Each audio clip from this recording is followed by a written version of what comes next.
Hello, I'm Nadia Jani and welcome to Context.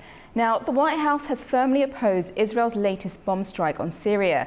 A US official told an American news outlet, Axios, that Israeli Prime Minister Benjamin Netanyahu is acting like a madman. He bombs everything all the time. This could undermine what Trump is trying to do. Another official was quoted saying Netanyahu is sometimes like a child who just won't behave. On Tuesday, Israel bombed a convoy of Syrian army tanks en route to the city of Sueda. The tanks were going in response to a violent clash between Druze militia and armed Bedouin tribesmen. Syria condemned Israel's involvement and said the strikes had resulted in the deaths of members of the armed forces and civilians. Israel claimed the convoy crossed into the zone of southern Syria. It demands should be demilitarized. A US official said there's growing skepticism inside the Trump administration regarding Netanyahu, noting that his policies in the Middle East are too disruptive. 6 US officials said that despite a US-facilitated ceasefire that paused fighting in Sueda in southern Syria, the White House is significantly alarmed regarding Netanyahu and his regional policies. Now, today on Context, we ask if Israel will listen to the calls from the White House or continue to action their military goals in Syria. Joining me today is Arthur Bloch, Editor-in-Chief of the Liberium in Beirut, Lebanon, and Enrique Cesario, a political analyst in Madrid, Spain. Now, firstly, to you, Arthur. What's your take on Israel's involvement with clashes between the Druze militia and Syria? Well, it's divide and conquer, basically, old Julius Caesar tactic. Bibi Netanyahu is in his last phase of his career, and he knows very well if there's no more war, no more clashes, nothing he is involved in military, then his time is over. Israel is also a democracy, and a lot of people in the country are not happy. The economy collapsed. There has been a state of war since 2023, of course, after what happened in Gaza, the invasion. And then Lebanon started, then Syria, and then Iran, Yemen. Let's say the last play of a man that has been active in politics and has, made a lot of change in his country. If you like it or not, he did, help Lebanon get rid of a militia, and he defeated Hamas more or less with a high cost.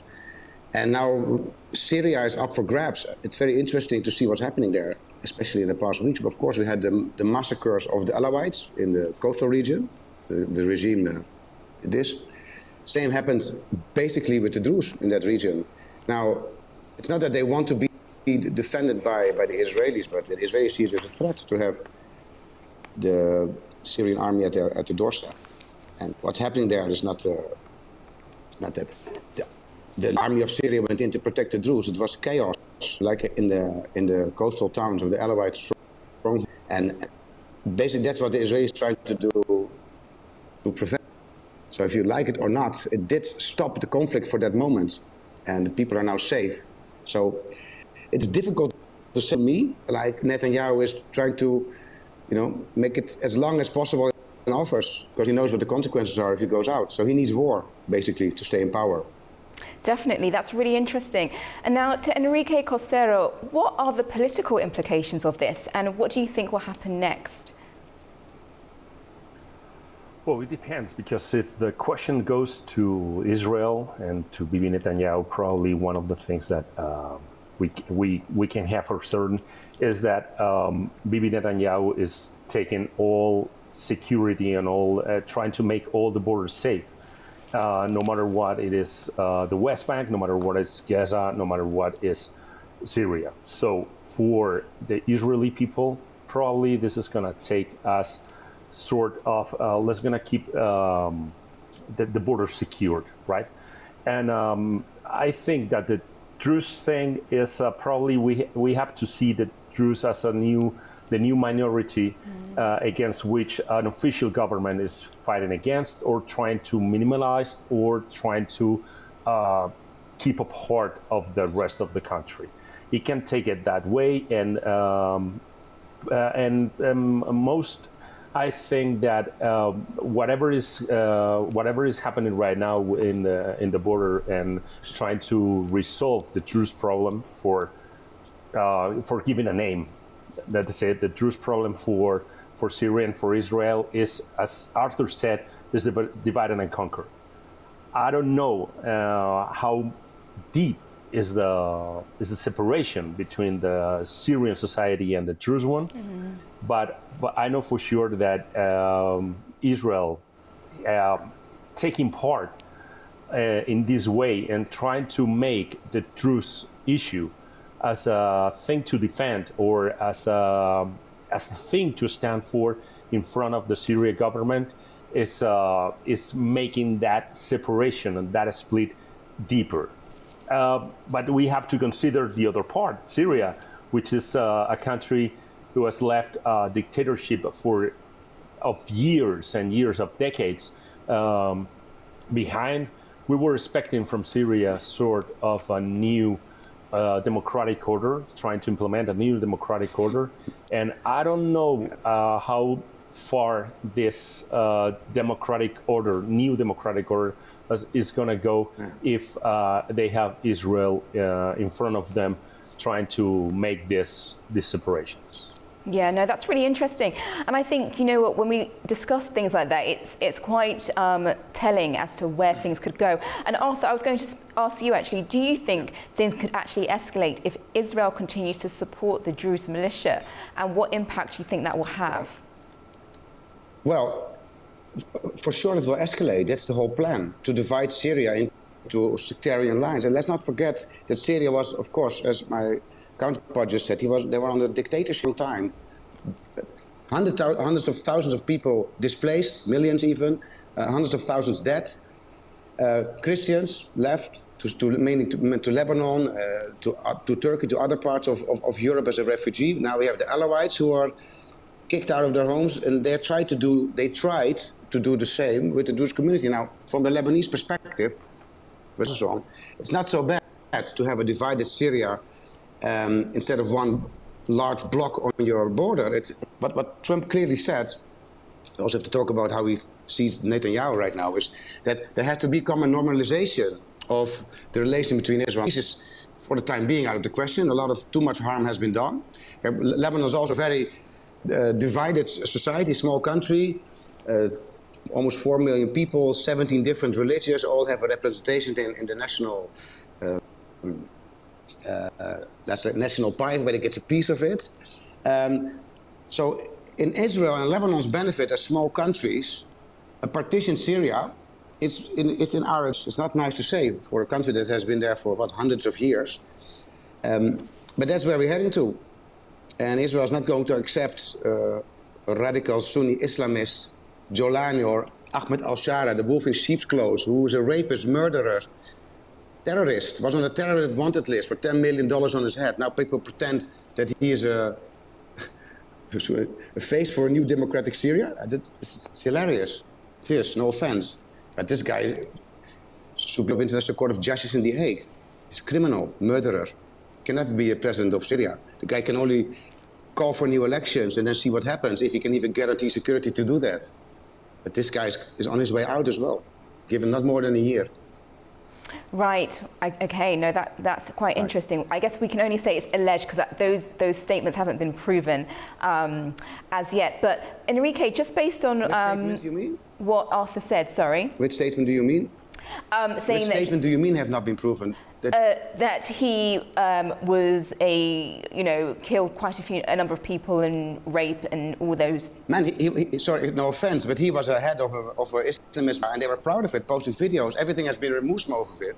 But the guy was on a wanted list. There was $10 million on his head. Ah, right. And now all of a sudden we pretend that he is going to be the one who's going to save Syria. Of course not. He's going to destroy it even further. That's what I think. Oh, okay. And what the reason for that is could be political, as Enrico said, could be divide and conquer Syria, or it can be in the of other nations around it. Turkey will take a part, the Kurds are going to take their share, Alawites. Everything is possible right now. There's no control. It's chaos in Syria. Yes. Only what flabbergasts me is that Western leaders are eager to go to Damascus, invite al-Assad, pretend everything is normal. It's not normal. Well, just on that, on the Western Front, in regards to especially what Trump has, well, the White House has actually been upset about what's been going on there. Enrique, I was going to ask you actually, what are the consequences if Netanyahu was to decide to ignore the White House request to pause military strikes in Syria? What do you think could happen with that? I think that Netanyahu is right now sailing his own boat. We can see in different I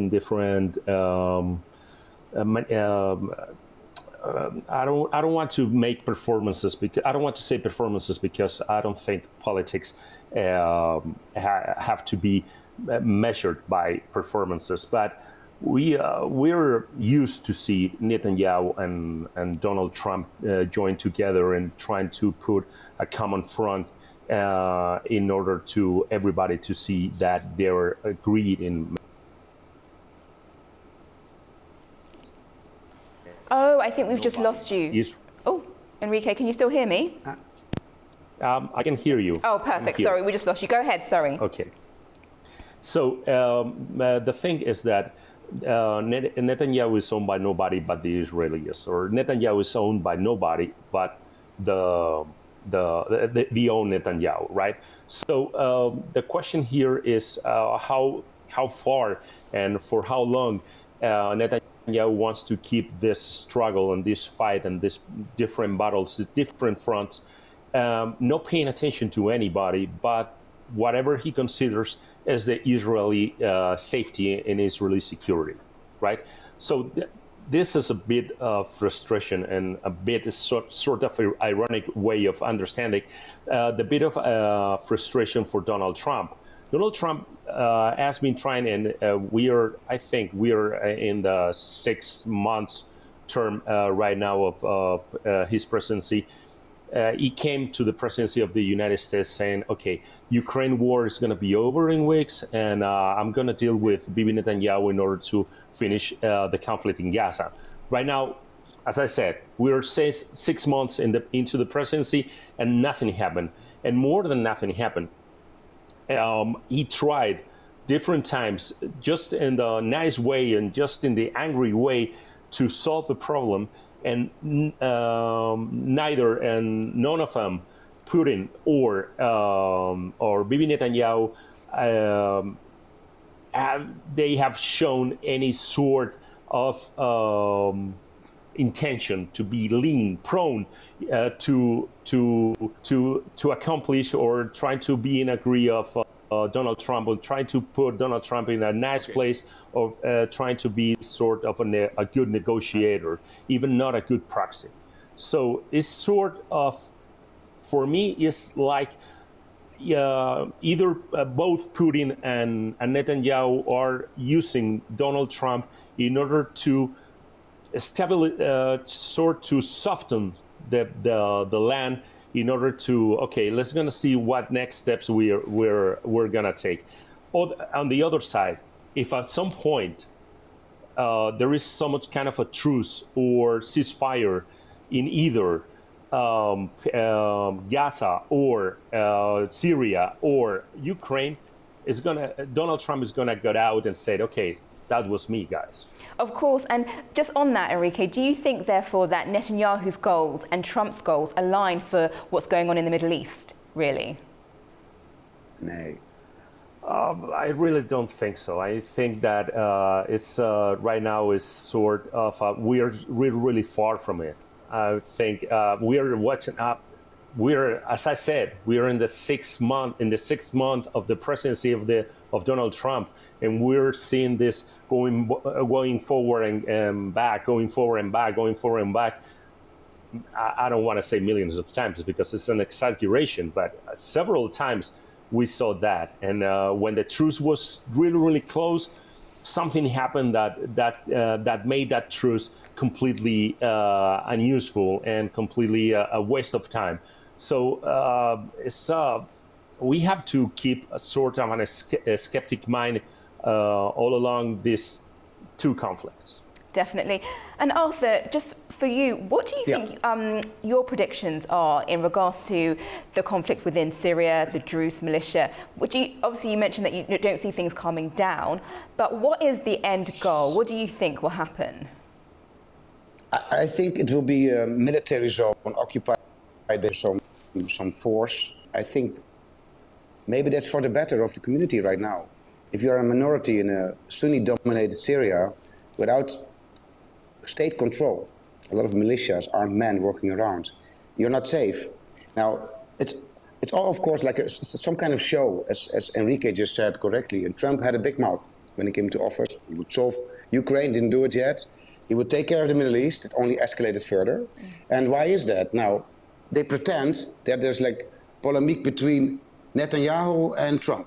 Of course, Trump is agitated. But who's paying the bills? That's the question you should ask. It's not the Israeli people who pay for all these Middle East, it's the Americans.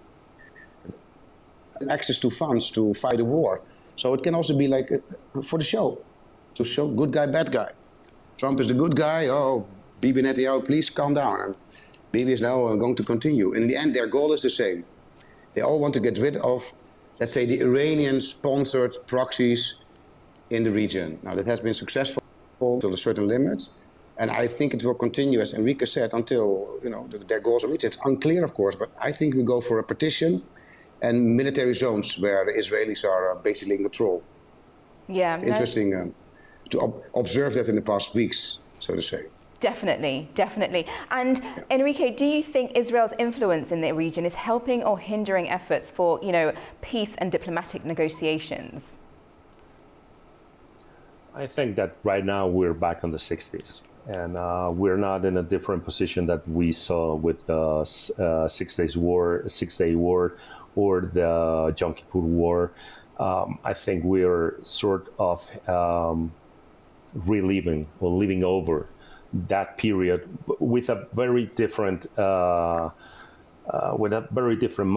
It was like on the 60s and 70s, people like Golda Meir or Moshe Dayan were trying to reach a goal, an objective, accomplish it, and just leave and say, okay, this is it.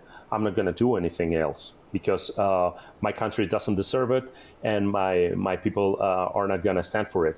And we want to live in peace. But if you are pushing me in order to threat me, I'm gonna reach whatever the point I need, and that's it. Right now, we don't see that end.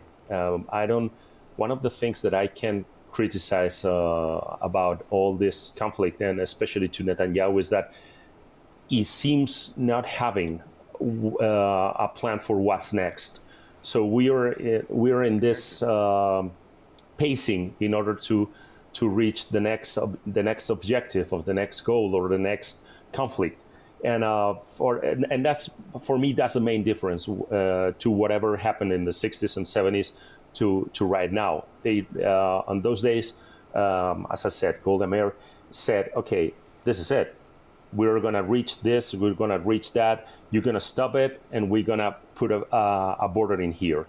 At the same time, I don't believe that the two states solution is going to work, because the Palestinians rejected, I think this is for 3 or 4 times already, and I don't see why they're going to accept it on the 5th time, right? So I think this is sort of a very, very complicated situation in which the only way to stop it is just stop it. Israel saying, okay, this is it. This is what I want. This is you. I've got you in the positions that I need you to be, and I'm gonna feel this situation enough for the struggle and enough for the fight. But I don't see that point yet. So we have to wait in order to know what Netanyahu's next steps are gonna be. Yeah, no, definitely. And Arthur, I'm going to ask you that same question, but just a bit differently. Do you think Israel is likely to gain anything from their military actions in Syria? You did touch on it previously before, but are they likely to come out on top? Well, so far they are the winning party. Don't forget that when they went into an advance to Iran even, and where they were about to take some severe hits, America used tactical nukes to make the difference and calm the parties down. So I think, of course, it's in the interest of Israel to have no more militias in countries around you that want to harm you. This is a military goal that's almost reached. Now, but it's also time for, I think the Israeli electorate to say, well, this is what we had now, 3 years of war, chaos and disorder. Now we want to reach out to our Arab neighbors and talk peace.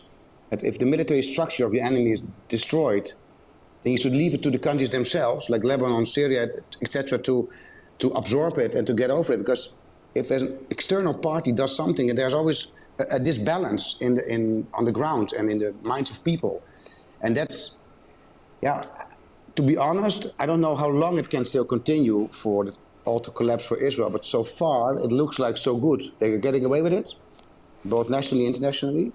It looks like they are successful in ending the proxies, that Iranian proxies that want to kill them. So let's wait and see. But there should be a moment in history where people say in Israel also, now it's enough. Now we want our normal lives back, because the whole economy in Israel collapsed. Definitely. Completely. Yeah, so, no. Thank you so much for that, Arthur. And my final question, Enrique, if you can just answer this. How do you think this will play out on the global stage? Obviously, we're seeing everything pan out as what's been going on, but if you can just tell me very quickly, how do you think that will play out politically overall? In front of this question, I always like to quote Abba Eban, who was a very important diplomatic official from Israel in the 50s, 60s, and 70s, who said, if Algeria introduces a resolution in the UN for saying that the Earth is flat and the responsible for flattening the Earth was Israel, the resolution will win with 136 votes in favor, 36 against, and 16 no voting. So I think internationally the roles are already dealt, and probably nothing's going to change in the international order. The countries which are against Israel are going to keep on being against Israel. The countries which are in favor are going to keep on favor. Nothing's going to change in that spectrum. Okay, well, thank you both of you, Enrique and Arthur, for joining me today. That's been great. Thank you. Well, that's all for this episode of Context. Thank you for watching and stay tuned to A News. Take care.